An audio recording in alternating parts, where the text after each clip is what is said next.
Well, when I'm driving, I check in people's rearview mirrors, side mirrors. I hate flying on planes.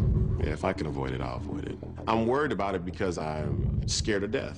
Before I got drafted, everybody was well aware of my anxiety disorder. There was no agreement in place when I first signed with the Rockets. And then, closer to the season, I was having some symptoms of being overly stressed.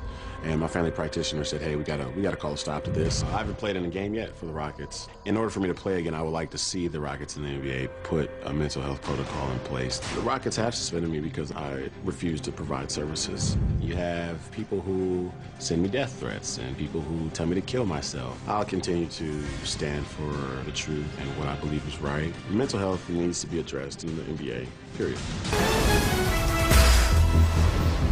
I was there by myself in my bedroom and had a complete breakdown. We all know Wayne Brady as the comedian turned TV star of shows like Whose Line Is It Anyway and Let's Make a Deal. Now here's TV's big dealer, Wayne Brady. But what you don't know is that when the camera switched off, his debilitating depression kicked in. And folks think, well, Wayne Brady's always happy. No, I'm not always happy because I'm human. Monday on ET, Wayne opens up to Nichelle Turner about his struggles. Some days, you don't want to move. You can't move in the darkness. You're just, you know what? I'm just going to sit right here, and I'm going to wallow in this. And as much as it hurts, I'm just going to sit right here because this is what I deserve, because I am that horrible of a person. Full disclosure, we are friends, and we've been friends for a while, and I didn't know what you were going through. And you know, you and I, we kind of went at it because I said, you're just, I don't know what to think. But since y'all know the real Pat Stay, it's time you meet the real Corey Sharon. Cause you diss Mars' brother for autism. Think it's hella jokes?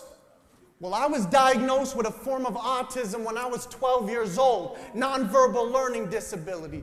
I was told by the doctor, I don't mean to move my hands like this or be socially awkward, but they say I gotta change my image. What you know about being clinically depressed? Being told you're prone to suicide when they administered a test. Getting beat up in elementary school because you're a skinny little pest. Crying as you're forced to take meds because you're different from the rest. I can't even hold eye contact. It's really true, but I block it out and make you look at me when I'm killing you. See?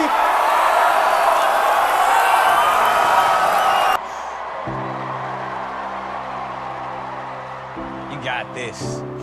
I got the shaking. All you need, if anything goes wrong, just look to me. I'll be there. I got you. I'm gonna help. I'm gonna even walk with you. No. Keep it going. Yeah. You got it.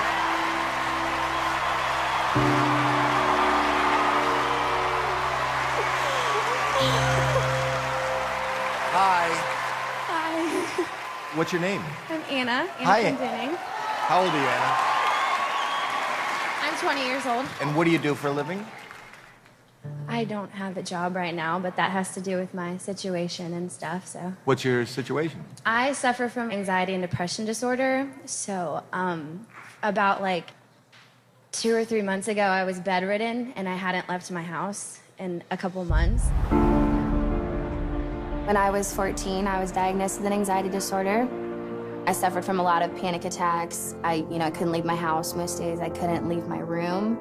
I couldn't get out of bed.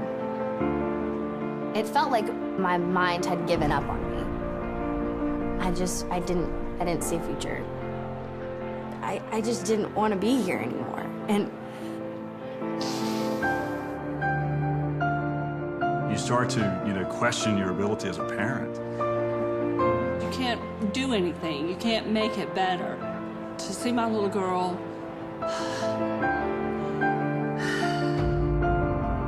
with therapy, I became better. And then about 4 months ago is when it hit me the hardest it's ever hit me before. I felt so bad about myself. I didn't like who I was. I didn't know how to bring myself out of it, and we felt helpless. We didn't know which way to turn, and nothing was working. And music found her. Being here today is incredible. I remember I couldn't step out of bed. I didn't want to face the world, and now I'm facing thousands of people. It's going to mean the world to me to see her out there and what it'll do for her. You know, personally, I also have an anxiety disorder. I suffer from OCD. People don't really know what it takes and how much suffering it is. For you to even show up today is so amazing. In front of all these people? Yeah. There isn't anybody alive that at some time doesn't need help in coping. And the world is here for you, and I just want to hear what you have to offer us. So just play and pretend like you're alone in your room and nobody's watching. Thank you. Okay? Thank you. We love you.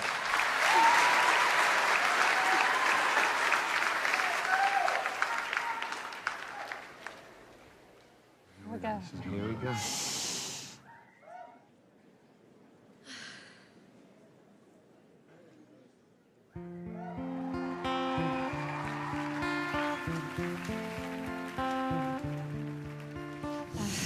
There was a secret chord that David played to please the Lord, but you don't really care for music, do ya?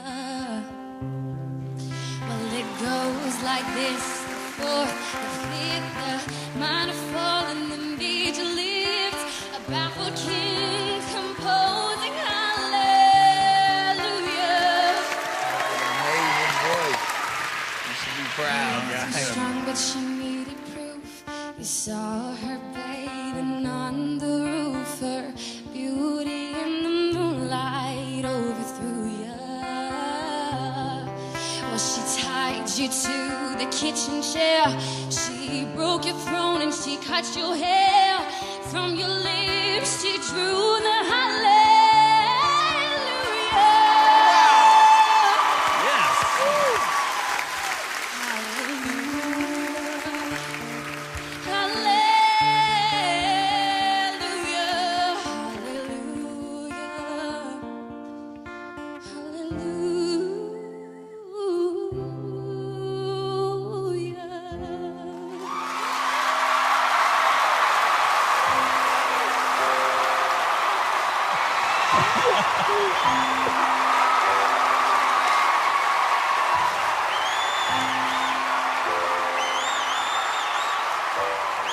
You're out. How great was that? Man, I'm gonna go out. You'd like to do